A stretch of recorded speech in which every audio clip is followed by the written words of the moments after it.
1500 KG ওজনের বাচ্চাগুলো জন্মগ্রহণ।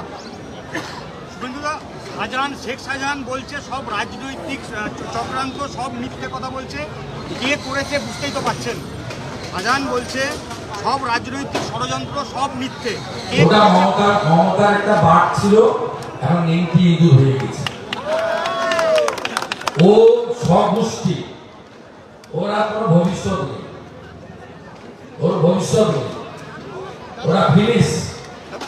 এরা সব ইতিহাসের পাতায় নাম থাকবে। কংগ্রেস প্রার্থী মুনিশ তামাং তিনি পৃথক রাজ্যের দাবিদার এবং আজকেও বলেছেন যে সেন্টিমেন্ট মানে স্থানীয় মানুষদের সেন্টিমেন্টের কথা। কংগ্রেস 55 বছর রাজত্ব করেছে, করে দেয়নি। কংগ্রেস কতদিন রাজত্ব করেছে? কংগ্রেস কেন করে দেয়? বহরমপুরের মানুষ যদি তাহলে রাজ্য ভাগ চায়, তাহলে অধীর চৌধুরীকে ভোট দেবে। এক যাত্রায় তো পৃথক ফল হতে পারে না। মনীষ তামাং যদি বলে থাকেন কংগ্রেসের প্রার্থী, তার উত্তর অধীর চৌধুরীকে দিত। যদি রাজ্য ভাগ চান তাহলে অধীর চৌধুরীকে ভোট দেবেন। এইসব ধপবাজি, অস্তিত্বহীন পার্টি।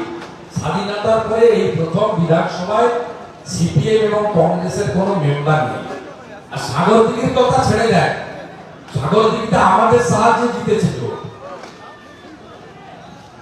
কেন্দ্রীয় বাহিনী যদি আখরুজ্জামানকে সাউনি সিংহ রায়দের তাড়া না করতো, তাহলে জীবনে অধীর চৌধুরী ওখানে এসব জোর নোট করতে পারত।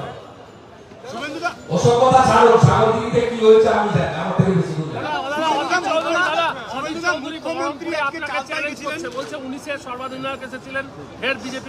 আমি এসেছিলাম বলে তো 4,78,000 নেমে গেছিল। আমি এসেছিলাম বলে ওরা পচা মাল দাঁড়িয়েছিল তৃণমূল থেকে, গান্ধীর একটা পচা মাল। ডাকাত বলে দু ভাই পেল, যে দুই ডাকাত যাচ্ছে, দু ভাইকে দেখলেই বলে ওই পচা মালটা মাত্র 78,000 হেরেছে। আমার সৌজন্যে Nowda lift, Rejinagar lift, Bendanga lift, Bharatpur lift, Baroa lift, দু জায়গায় ভোটে তো অধীর চৌধুরী জিতেছে। এখানে পুরোহিত যিনি দাঁড়িয়েছিলেন তৎকালীন বিজেপির প্রার্থী, সম্মানীয় ব্যক্তি, তিনি কার্যত স্লো চলছিলেন।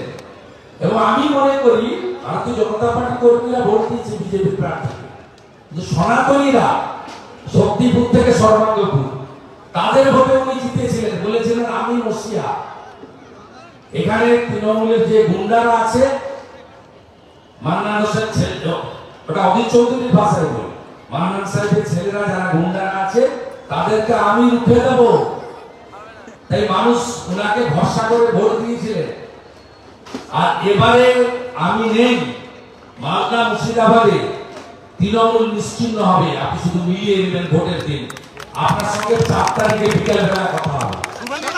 এবং উত্তর মালদা, দক্ষিণ মালদা, বহরমপুর, মুর্শিদাবাদ 4টে কেন্দ্রে তৃণমূল ছাড় হবে। লিখে রাখুন আমার নাম করে। উত্তর মালদায় প্রসূন, দক্ষিণ মালদায় সারওয়াত, ওখানে আবু তাহের, এখানে অধীর চৌধুরী, 4 জনই থার্ড হবে। খলিল বাবু হয়তো সেকেন্ড হলেও হতে পারে। এই মাটি ওনার থেকে আমি ভালো ছিলাম। নিশ্চিন্ন হবে এই চোর পার্টি। শাহজাহানের পার্টি গরিব গরিব দলিত কন্যাদের মাঝরাতে ডেকে নিয়ে যারা পিঠা বানানোর নাম করে বছরের পর বছর মায়ের ইজ্জত সম্ভ্রম লুণ্ঠন করেছে, তাদেরকে বহরমপুরের ভোটাররা ভোট দেবে না। ভোট নরেন্দ্র মোদী পাবে, তার প্রতিনিধি লোকসভায় যাবে। পরিদর্শনের সময় স্থানীয় মানুষদের সঙ্গে তার আলাপচারিতা হয়। প্রশ্নের মুখে মুখ্যমন্ত্রী স্থানীয় মানুষদের অভিযোগ রাস্তাঘাট নিয়ে। মুখ্যমন্ত্রী রাস্তা মেরামতির আশ্বাসের পরিপ্রেক্ষিতে স্থানীয় মানুষদের বক্তব্য ভোটের পরে তো ভুলে যাবেন। ঠিক কথাই বলেছে মুখ্যমন্ত্রী এবং তার ভাইপো উত্তরবঙ্গকে ঘৃণা করেন। মুখ্যমন্ত্রী একটা নির্লজ্জ। তিনি মাঝরাত্রে গেছিলেন তো খিচ মেরি ফটো তোলার জন্য ময়নার বিজয়, এবং তার কালকে তিনি ওখানে চালসাতে নৃত্য করেছেন। যখন 1,500 থেকে 2,000 লোক খোলা আকাশের নিচে রাত্রি যাপন করছে, আমার অনুরোধে রোটারি ক্লাব সেখানে পেশেন্টদেরকে কাপড় দিয়েছে, ফল দিয়েছে। আজকে একটা এনজিও 1000 মশারি দিয়েছে, সেখানে মুখ্যমন্ত্রী কালকে নেচেছেন।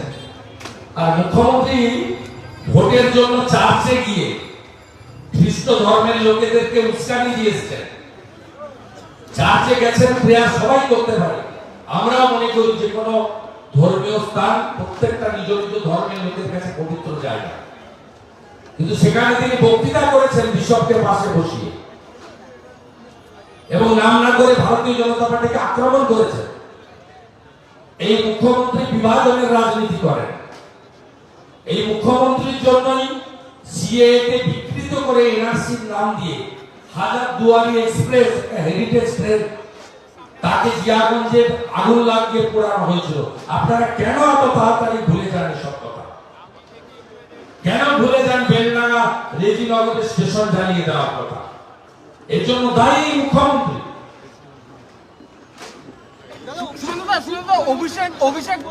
অভিষেক ব্যানার্জি প্রধানমন্ত্রীকে নিশানা করে বলছেন যে প্রধানমন্ত্রী কাল আসুন, হোয়াইট পেপার নিয়ে আসুন 100 দিনের। কে হরিদাস পাল? কে হরিদাস পাল? 11 পরে আসা মাল। 11 আগে যে লড়াইটা হয়েছে সিপিএম এর সঙ্গে কোন কন্ট্রিবিউশন আছে? ছোড়া এর নামের আগে পিসিটাকে সরিয়ে নেন, আর পিছন নামের পরে ভাইপোটাকে সরিয়ে নেন, আর পুলিশটা তুলে নেন। তাহলে বুঝতে পারবেন এর ছোড়ার কি দম আছে। নরেন্দ্র মোদীর পায়ে জল দেওয়ার যার যোগ্য নেই, যোগ্যতা নেই, তিনি বলবেন আর প্রধানমন্ত্রী শ্বেতপত্র নিয়ে চলে আসবে। অভিষেক বন্দ্যোপাধ্যায় বলছেন অনুব্রত মণ্ডল বিজেপি করেনি বলে তাকে জেলে ঢোকানো হয়েছে। তৃণমূলের মধ্যে কোনো গোষ্ঠী কন্দল নেই, ঐক্যবদ্ধ দল। কি বলবেন?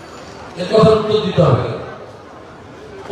ওর যে মালিক, ও তো কোম্পানির এমডি, ম্যানেজিং ডাইরেক্টর। কোম্পানির যে মালিক মমতা ব্যানার্জি, তাকে আমি জানিয়েছি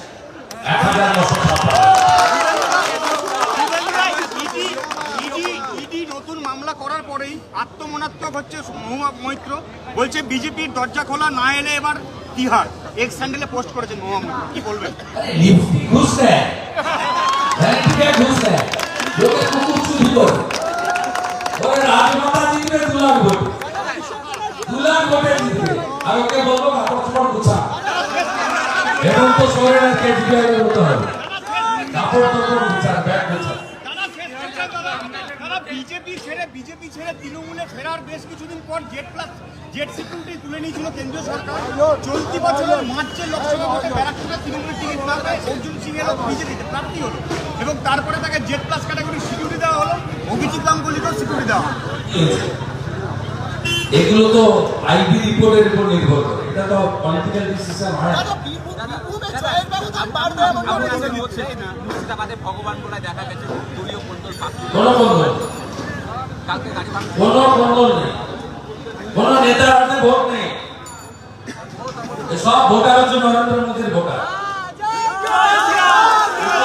উপরে মোদীজি আর নিচে পদ্ম ফুল, মাঝখানে কেউ নেই।